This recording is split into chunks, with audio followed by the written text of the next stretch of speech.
All right, I've got some more finals gameplay. This one's going to be a final round, actually. So usually when I do like the one-off games and not like the whole tourneys, I like to post one of the knockout rounds, and usually just like crazy action that happens in those. Like those are just usually more entertaining in my opinion, and usually get like the crazier games, more fun games to watch. Like that just usually happens in those rounds. But this final round was easily the best one that I've played all season, not just in terms of like how close it was competitively, how exciting it was in that sense, but also just had a little pop-off performance, you know. Had to throw it up on the YouTube. I knew right away after this game, I was like, yep, I gotta post this. I say that a lot after some games, but this one I like actually had to do it. It's really awesome gameplay. Hope you guys enjoyed it, because it was really freaking fun to play, so I hope it's just fun to watch. So in this one, let's dial it back a little bit. So I posted, I think both my gameplays were like light gameplays, I want to say, for this season so far. And I've been playing a lot more than light. In fact, there it is, that opening clip. That one was pretty nice. I've been playing a lot more than light. I've been playing medium and heavy more than light, I'd say. Not just combined, but like individually. Like I'm pretty sure light's the least that I've played, because my random teammates, I swear it's like a 90% chance they take light, so usually I only play light when nobody else takes it. And when you play mostly solo queue or duo queue, and like rarely, I don't think I've 3-stacked at all this season. I have to try that at some point. I don't think I've 3-stacked at all. When you do those different types of queues, like it's just, I swear it's like a 90% chance your random teammate, especially in duo queue, it's like almost guaranteed. But even in solo queue, it's like very frequent. You're gonna have a light, just most of the time. It just feels like it happens just insanely frequently. So I don't play light very much, because I don't love playing double light and triple light. Like I just don't love playing those comps. So yeah, I don't really play it the most. I've actually probably been playing heavy the most this season. Played medium a decent amount too, but probably heavy the most.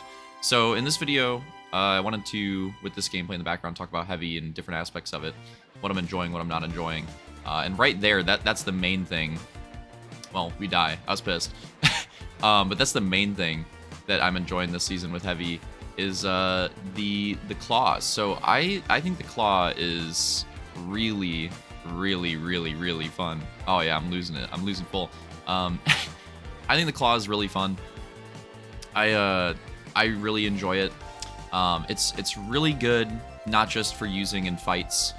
Don't get me wrong, like the obvious application, like yeah, using it in the middle of a fight is really good, and you can use it to take other players out, and it's very good at that.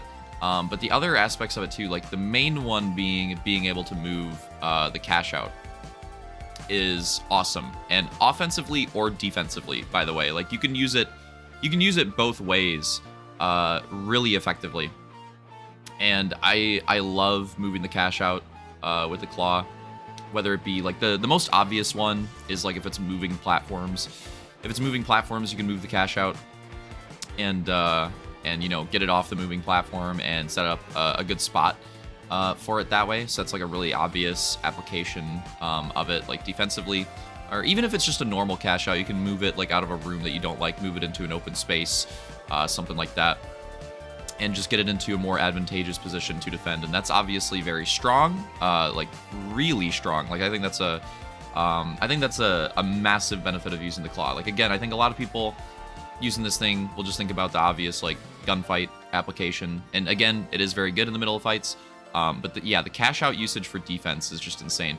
And then even offensively, like if a cash out's in a certain position, often a team will be like, okay, I can make it to that position, and I can peek like this angle for that position, and we'll be fine if someone gets on it. Like you're not going to necessarily play on top of the cash out, right?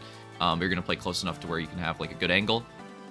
And I found that offensively, I can use it really well too. And I haven't done too much double heavy comp this season, but I bet this would work really well with double heavy as well, if you have the other heavy on like barricades. Which is, yeah, like have the barricade heavy, like ready to go with the barricades. Claw heavy pulls the cash out from its open position into a more enclosed one. There's already a bubble from either heavy, like pre-popped, 2 bubbles if you want. And then after the cash out gets moved, the barricade heavy like slams the barricades in front, and you just like stick the steel. I could see that being like really effective in a lot of situations, because that little bit of distance that you move it, and then having the barricades on top of it, like that extra shit to deal with, that can make the difference a lot of the time. Because again, like most teams will have a cash out in a certain position and play off like, oh, I can make this timing. And then as soon as you mess with that and they can't make that timing, you get the steal. So I can see that being a very good strat. And I've, again, not done the double heavy thing in particular, but I have used it offensively like that. Like, moved it to like a safer position to where, and also like if they're playing height, you can make them like have to drop in a certain situation. Like I've used it that way. Just to bait it, not even just for the steal, but just to bait them out and then, you know, get them and then get the steal. Yeah, just offensively and defensively, I find that this thing's been very useful and really fun to use. So, and then there's other applications too, like if there's for example, like the cash box. If the cash box is a little bit further away from you, you can use it to like snag that away from somebody. You could use it to grab like throwables. Those are things that you're probably not going to do as often, but it is something that you can do, and it's kind of funny. So it is another thing to think about. But yeah, so I love the claw. I love the claw, having a lot of fun with it. And heavy went from one of my least favorite to play in the beginning of the season to it might even be my favorite, mostly because of the claw. But also other things. So I guess to dial it back again, like the reason why I wasn't enjoying heavy as much in the beginning of the season, and I think I mentioned this before in a different video, is the Lewis and M60 nerfs. I really liked using the Lewis and M60. Those are my, you know, default like go-to loadouts for heavy. I'd like using the Lewis and the M60, and they nerfed the absolute hell out of them. The M60 is absolutely atrocious now. The thing is not worth. Don't waste your time with the M60. It is terrible. It is not worth your time. It's just abysmal. Do not waste your time with it. It might be one of the worst weapons in the game right now. I don't even think I'm exaggerating. Like, it might be one of the worst weapons. It could be the fucking worst weapon in the game. It is really bad now. The Lewis is not quite that bad, but it's also pretty bad in my opinion. I think, like, for example, if the M60 is like F tier now, which I think it is, I'd say the Lewis is probably like D. I think C would even be pushing it, probably like D. So yeah, like the Lewis is like technically still usable, but it's not very good. And the whole time you're using it, you're just gonna be thinking like, man, I wish I was using this other weapon or whatever. So yeah, hated those changes, and I couldn't get over that at the beginning of the season. That made me hate heavy for a lot of the season.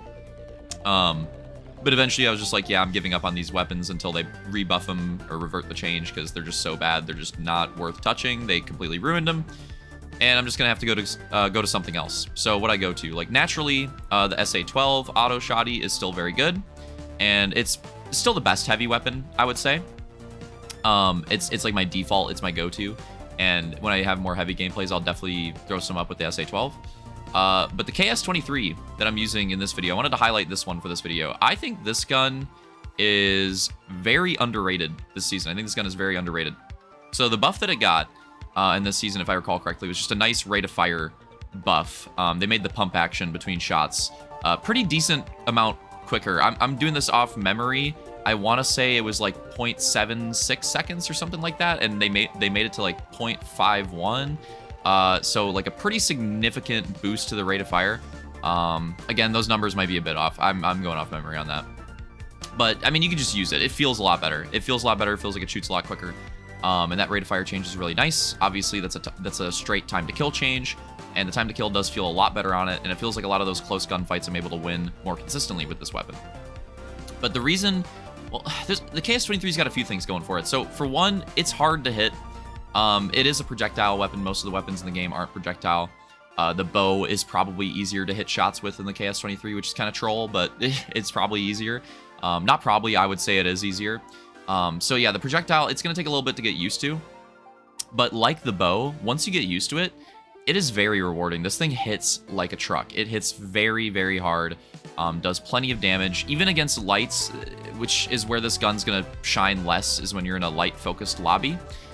Even against lights, like, yeah, you can miss some shots, but if you get that one hit, they're basically dead. Especially if you have a teammate helping you put chip damage in. They're basically dead if you just get, like, one hit in. And then against mediums and heavies, I think this weapon's fantastic, especially heavies, because they're so much easier to hit than everything else, so you can consistently get that big damage on them. And mediums, it's like pretty effective too. Yeah, like damage-wise, it's very good. Time to kill is a lot better with the buff.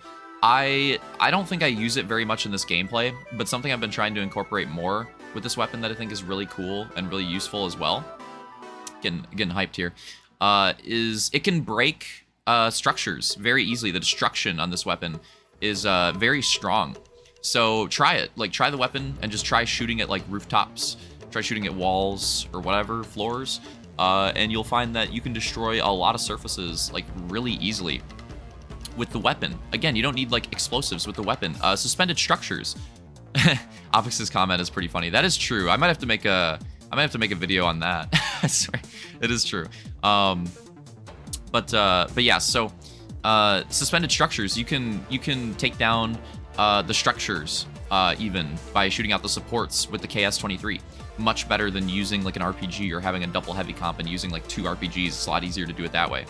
That destruction aspect is actually really nice, really underrated. Again, I don't think I show it off very much in this one in particular, but it's a cool aspect of this weapon that makes me lean towards it as well.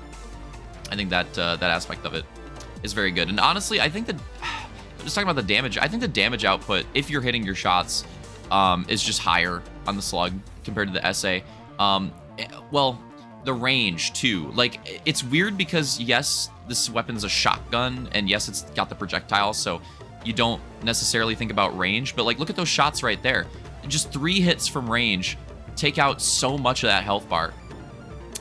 It's actually surprisingly effective from range, and this is how bad they messed up the balance. I would rather use the SA-12, or sorry, not the SA-12, the KS-23 as a ranged option now than the Lewis or the M60, which is completely wrong. Oh, here we go, using the destruction a little bit. Completely wrong. That's not how it should be, but that's where we're at. And that was my problem with Heavy this season. I was like, man, I don't have a ranged option. What the hell do I use? Well, this is what you use. If you want a ranged option, it can be very effective up close, even more effective up close too, because the shots are easier to hit. You want that ranged option, you use the KS-23. Like, seriously, this is the weapon to use if you're looking for that. And yeah, like, none of the other weapons are really... Oh, that was... Oh, we don't get it. Yeah, this ending's crazy. But yeah, the other ranged options are kind of screwed for Heavy. This is like the only one that you have left. It's the one that you kind of have to use, and it's pretty solid at it. Nice clutch there. And I'm having a lot of fun with it. So this and the SA-12, these are the go-to weapons for me on Heavy now. Great game there, 15 kills in the final. Yeah, and the melee weapons. The melee weapons are the other option. I'm not a big melee enjoyer, but if you're going to use something else, probably use the melee weapons.